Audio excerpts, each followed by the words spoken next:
Good morning. And there are so many trusts all over the India world dealing with social services. Normally, practically, trust means a person who is having uh, excess amount or want to share his available amount to help the poor used to endow some amount or property for the uh, people who who is common. Uh, he never saw those peoples. That is called creation of trust, endowment, but everything is like that only. Indian Trust Act deals with the regulation of trust. For creation of trust, there shall be two trusts. Number one, public trust, and another two. Second was private trust. Private trust means regulating and minimizing the beneficiaries. Public trust means all without caste, creed, uh, religion, sex. Everybody is entitled for the benefit of the trust. So there must be three persons. Number one, donor. Number two, trustee. Number three, beneficiary. See, sometimes what happens, the donor himself becomes trustee. Once donor gifted his property or money, his duty over. There ends the matter. He cannot claim anything over that amount, nor is legal. But become a trustee of the very same donation. He is liable as a trustee, so duties and liabilities,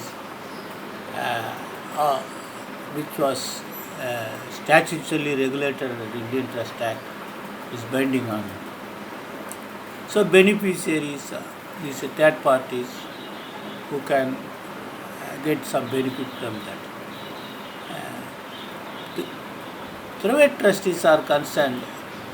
Sometimes what happens, the person create a trust and wanted that his legal has been benefited, his particular community people are benefited. That is called a private trust, and it is being regulated, and the litigations are possible for those trusts. Hazrat Nizamuddin Hyderabad Trust was the sensational case in the law of trust. Our Indian, not only Indian Trust Act, Indian Penal Code also, criminal breach of trust is there. So there, and 408, 409 may also come into picture in some time. So a case law I want to discuss with you. Chief Justice Bobde ji, Gawai ji and Suryakant ji, three judges, AR 2020 Supreme Court, 1189. Therein Ananda Social and Educational Trust versus Commissioner of Income Tax and another. What was the procedure under Section 12A of the Income Tax for newly registered trust on basis of object without undertaking any activity is entitled for registration under Section 12A. So I will now discuss with the history. Actually, trust was formed as society on 30/5/2008, and it applied for registration on 10/7/2008 within a period of 2 months. No activities had been undertaken by the respondent trust before application was made. The commissioner rejected the application on the sole ground that since activity is not taken, it was not possible to register it, presumably because it was not possible to be satisfied about whether the activities of the trust are genuine or not. Therefore, the commissioner rejected the application. Then they went on tax appellate tribunal. Tax appellate tribunal allowed it. Uh,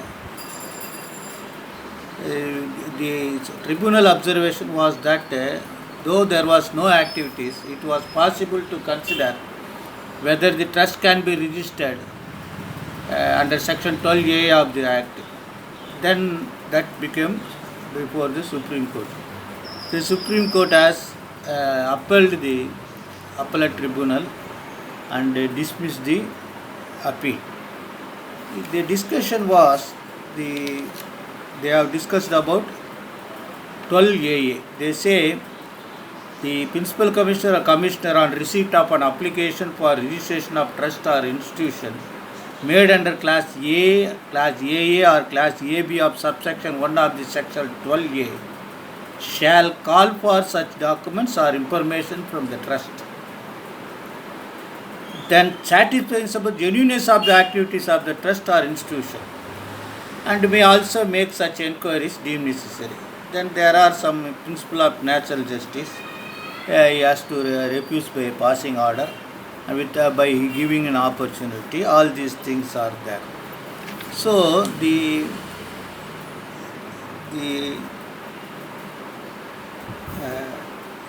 after considering both side argument, the Supreme Court has held this way.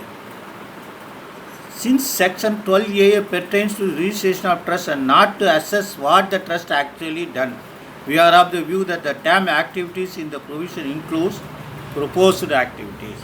This is to say, Commissioner is bound to consider whether object of the trust are genuinely charitable in nature and whether the activities which the trust proposed to carry on is genuine in the sense that they are in line with the object of the trust. Therefore, they have also discussed about there is a provision for cancellation of this registration if something is not properly done. They say that since the power was vested, then they can cancel the registration. Then they also discussed that the application should be considered before the expiry of 6 months from the date of receipt of the application. These all are the way they have discussed. They say in trust which applied for registration was found not to have spent any part of its income on charitable activities, they may refuse for registration of the trust.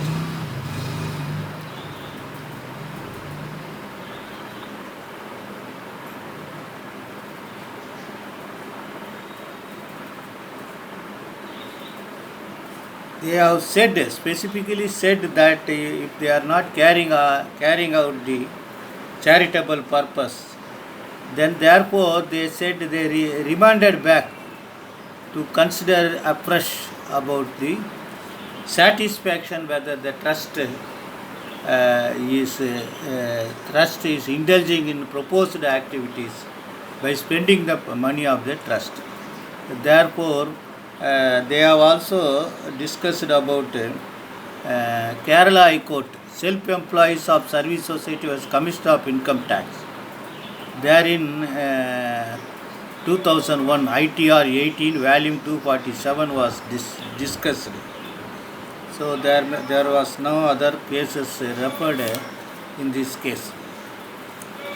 So the Supreme Court has said that you are not supposed to